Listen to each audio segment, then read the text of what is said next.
Welcome to VLSI. இன்னைக்கு நம்ம என்ன டாபிக் பார்க்க போறோம்னா மாடலிங்.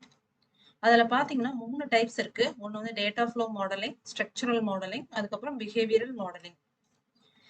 இப்போ மாடலிங் ஃபர்ஸ்ட் பார்க்கறதுக்கு முன்னாடி ஒரு எக்ஸாம்பிள் ஒன்று நம்ம பார்த்துடலாம். 2x1 மக்ஸ் இது எல்லாருக்குமே தெரியும். ஒரு ஃபங்க்ஷனாலிட்டி.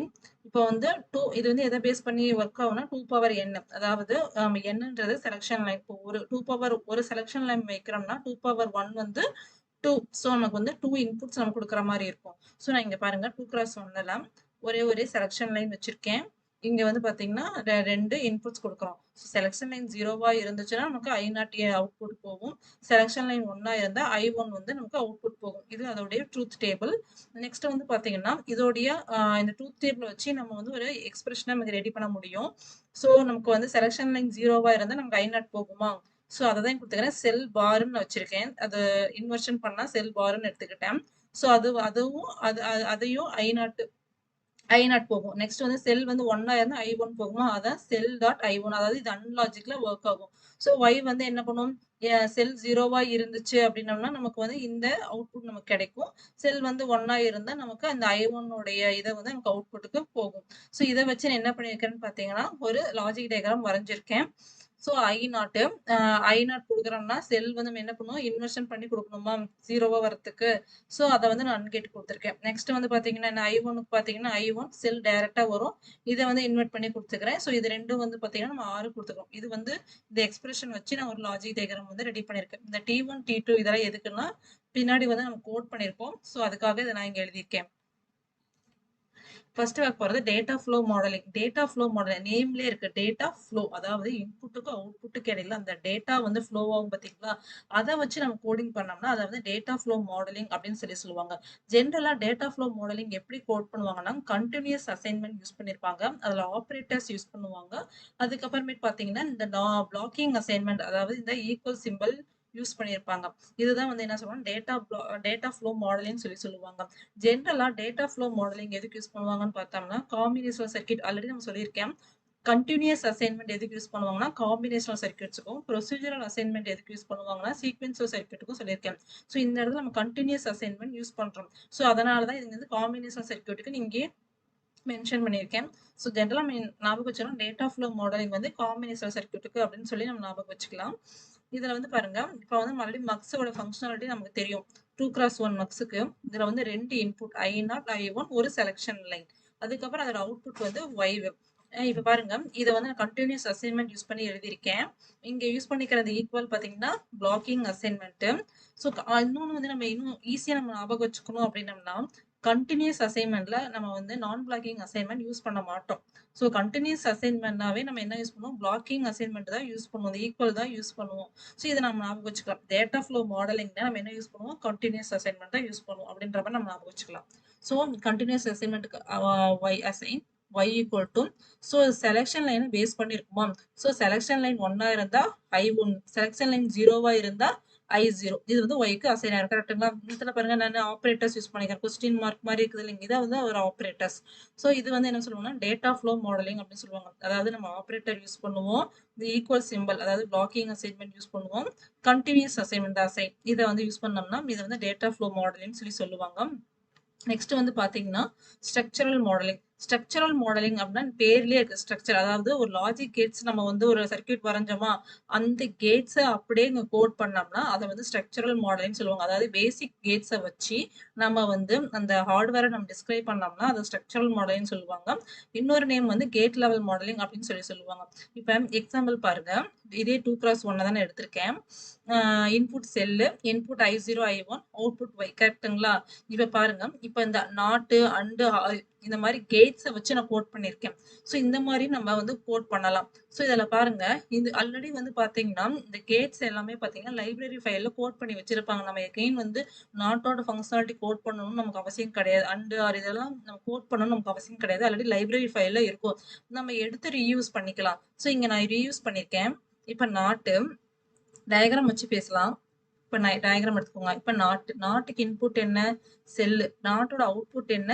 செல் பார். இப்ப பாருங்க நாட் கேட்டை நான் யூஸ் பண்ணிருக்கேன். இதோட இன்புட் என்ன செல். எப்பயுமே இன்புட்டை கடைசியா போட்டுறணும், அவுட்புட்டை ஃபர்ஸ்டா போட்டுறணும்.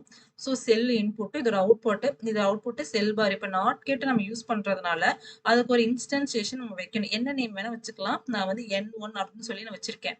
நெக்ஸ்ட் வந்து பாருங்க டயக்ராம்ல. நெக்ஸ்ட் என்ன, 2 அன்கேட் இருக்குங்களா. இது அன்கேட்டோட அவுட்புட் என்ன வச்சுக்கிறோம், T2, இதோட T1 வச்சிருக்கேன். இதோட அவுட்புட்டுங்க. இங்க பாருங்க அண்ட். இது அண்டுக்கு நான் A1 ஒரு இன்ஸ்டன்சியேஷன் பண்ணிக்கிட்டேன். இதோட அவுட்புட் என்ன, T1 T2, 2 அன்கேட் எடுத்துக்கிறோம். T1 T2. இப்போ இதுக்கு இன்புட் என்ன, ஃபர்ஸ்ட் T1க்கு இன்புட் என்ன, செல்லும் I1, கரெக்ட்டுங்களா. T1க்கு இன்புட் என்ன, செல்லும் I1. T2க்கு இன்புட் பாத்தீங்கன்னா I0வும் செல் பாரும். இது பாருங்க T2க்கு என்னன்னு சொன்னேன், செல் பாரும் I0, கரெக்ட்டுங்களா. இது வந்து இதுக்கு இன்புட், T2 அவுட்புட். நெக்ஸ்ட் டயக்ராம்ல என்ன இருக்கு, R இருக்கு. Rக்கு இன்புட் என்ன, T2 T1, அவுட்புட் என்ன, Y. அவுட்புட் பாருங்க YA, T1 T2 இன்புட்டா கொடுத்துருக்கேன். இந்த மாதிரி நம்ம லாஜிக் டயக்ராம் அப்படியே இருக்கக்கூடிய அந்த சர்க்யூட்டை அப்படியே இங்க கோடிங்ல நம்ம வந்து ரெப்ரசென்ட் பண்ணோம்னா இது வந்து ஸ்ட்ரக்சரல் மாடலிங் சொல்லுவாங்க. அதாவது பேசிக் கேட்ஸை வச்சு நீங்க கோட் பண்ணீங்கன்னா இது வந்து ஸ்ட்ரக்சரல் மாடலிங் அப்படின்னு சொல்லி சொல்லுவாங்க. நெக்ஸ்ட் வந்து பார்த்தோம்னா பிஹேவியரல் மாடல். பேர்ல இது பிஹேவியர், அந்த மக்ஸோடைய பிஹேவியர் வச்சு கோட் பண்ணோம்னா, அதாவது செலக்ஷன் லைன் 0வா இருந்தா அவுட்புட் வந்து I0, செலக்ஷன் லைன் 1ஆ இருந்தா அவுட்புட் வந்து I1. அந்த அந்த அந்த பிஹேவியர், அந்த லாஜிக்கை வந்து நம்ம கோட் பண்ணோம்னா அதை வந்து பிஹேவியரல் மாடலிங் சொல்லுவாங்க. அதாவது என்ன சொல்றோம், ஒரு அல்காரதமா நம்ம எழுதுறோம், கரெக்ட்டுங்களா. இந்த மாதிரி அல்காரதமா எழுதுறதுதான் பிஹேவியரல் மாடலிங் அப்படின்னு சொல்லுவாங்க. இதுல வந்து என்ன பண்ணிருப்பாங்கன்னு பார்த்தோம்னா மோஸ்ட்லி வந்து ப்ரொசீஜரல் அசைன்மெண்ட்ஸ் தான் யூஸ் பண்ணுவாங்க, ஆல்வேஸ் அண்ட் இனிஷியல். அதுக்கப்புறம் இதுல கண்டிஷனல் ஸ்டேட்மெண்ட்லாம் யூஸ் பண்ணுவாங்க, லைக் இஃப் எல்ஸ் ஸ்டேட்மெண்ட்ஸ்லாம் யூஸ் பண்ணுவாங்க. அதுக்கப்புறம் பிரான்ச்சிங், இந்த கேஸ் ஸ்டேட்மெண்ட்லாம் யூஸ் பண்ணுவாங்க. இது எல்லாமே வந்து பிஹேவியரல் மாடலிங் யூஸ் பண்ணுவாங்க. ஜென்ரலா நம்ம ஞாபகம் வச்சுக்கணும்னா டேட்டா ஃப்ளோ மாடலிங் அப்படின்னம்னா நம்ம கண்டினியூஸ் அசைன்மெண்ட் வந்து யூஸ் பண்ணுவோம். பிஹேவியரல் மாடலிங் அப்படின்னம்னா நம்ம ப்ரொசீஜரல் அசைன்மெண்ட் யூஸ் பண்ணுவோம். ப்ரொசீஜரல் அசைன்மெண்ட்னாவே என்ன பண்ணுவோம், சீக்வென்ஸ் சர்க்யூட் தான் நம்ம யூஸ் பண்ணுவோம், கரெக்ட்டுங்களா.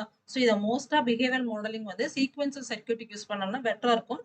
இதை வந்து நம்ம வந்து காம்பினேஷன் சர்க்யூட்டுக்கு யூஸ் பண்ணலாம், தப்பு கிடையாது. பட் நமக்கு கோடிங் ஸ்டைல் வந்து எது ஈஸியா இருக்கும் நம்ம யூஸ் செய்யணும். ஸோ இந்த கோடோட எக்ஸாம்பிள் பார்ப்போம். இந்த மூணையும் வச்சு நம்ம வந்து ஒரு கன்க்ளூஷன் வரலாம்.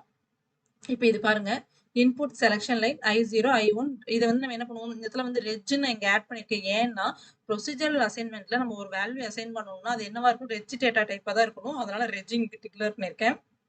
இப்போ வந்து ஆல்வேஸ் ஹட்டு. இப்போ வந்து இந்த 3ல ஏதாவது ஒண்ணு மாறினா, செலக்ஷன் லைன் மாறினாவோ இல்ல I0 மாறினாவோ இல்ல I1 மாறினாவோ உள்ள வரும், கரெக்ட்டுங்களா. அதுதான் சென்சிட்டிவிட்டி லிஸ்ட். ஸோ இப் செலக்ஷன் லைன் 1ஆ இருந்தா நமக்கு என்ன வரும், ஒய்க்கு I1 போகும். இல்ல அப்படின்னா நமக்கு I0 போகும், கரெக்ட்டுங்களா. இப்போ வந்து ஒரே மார்க்ஸை வந்து 2001 மார்க்ஸை நான் 3 ஸ்டைலா எழுதியிருக்கேன். ஒன்னு வந்து டேட்டா ஃப்ளோ மாடலிங், இன்னொன்னு ஸ்ட்ரக்சரல் மாடலிங், இன்னொன்னு பிஹேவியரல் மாடலிங். இதுல வந்து நமக்கு எது வந்து கன்வீனியன்ட்டா இருக்கோ எழுதுறதுக்கு அப்படின்னு நம்ம யோசிக்கணும். இப்போ இந்த மாதிரி மாடல்ல எழுதுறது வந்து கன்வீனியன்ட்டா இருந்தா இந்த மாதிரி எழுதலாம். ஆனா மோஸ்ட்லி எதை ப்ரிஃபர் பண்ணுவாங்கன்னா காம்பினேஷனல் சர்க்யூட்ஸை வந்து டேட்டா ஃப்ளோ மாடலிங் இல்லைன்னா ஸ்ட்ரக்சரல் மாடலிங் எழுதுவாங்க. பிஹேவியரல் மாடலிங்க்கு வந்து மோஸ்ட்லி வந்து என்ன பண்ணுவாங்கன்னா சீக்வன்ஸ் சர்க்யூட்ஸ் தான் எழுதுவாங்க. இந்த மாதிரி நம்ம ஸ்பிளிட் பண்ணிக்கிட்டோம்னா நமக்கு இன்னும் ஈஸியா இருக்கும். என்னை பொறுத்த வரைக்கும் நான் வந்து இந்த மாதிரி காம்பினேஷன் சர்க்யூட்ஸை வந்து இந்த மாதிரி டேட்டா ஃப்ளோ மாடலிங் தான் எழுதுவேன். ஏன்னா இது பார்க்கவும் வந்து எசென்ஷியல் லுக்கில் இருக்கு, எழுதவும் நமக்கு ஈஸியா இருக்கும். ஸோ அதனால வந்து காம்பினேஷனல் சர்க்யூட்ஸா அதை வந்து நம்ம என்ன பண்ணலாம், டேட்டா ஃப்ளோ மாடலிங், அதில் வந்து நம்ம கண்டினியூஸ் அசைன்மெண்ட் நம்ம யூஸ் பண்ணுவோம். ஸ்ட்ரக்சரல் மாடலிங் கூட எழுதலாம். சீக்வன்ஸ் சர்க்யூட்னா என்ன பண்ணுவோம்னா நான் பிஹேவியரல் மாடலிங் வச்சு எழுதுவேன். அதை வந்து பார்த்தீங்கன்னா ப்ரொசீஜரல் அசைன்மெண்ட்ஸ் தான் நம்ம இங்கேயும் யூஸ் பண்ணுவோம். ஸோ அதை இங்கே யூஸ் பண்ணிக்கலாம். இதுதாங்க 3 டைப் ஆஃப் மாடலிங். இதை வச்சு நம்ம வந்து டிசைன் பண்ணலாம். இந்த இந்த இந்த இந்த வீடியோ உங்களுக்கு யூஸ்ஃபுல்லா இருக்கும்னு நினைக்கிறேன். பிடிச்சிருந்தா சப்ஸ்கிரைப் பண்ணுங்க, லைக் பண்ணுங்க, ஷேர் பண்ணுங்க. Thank you all.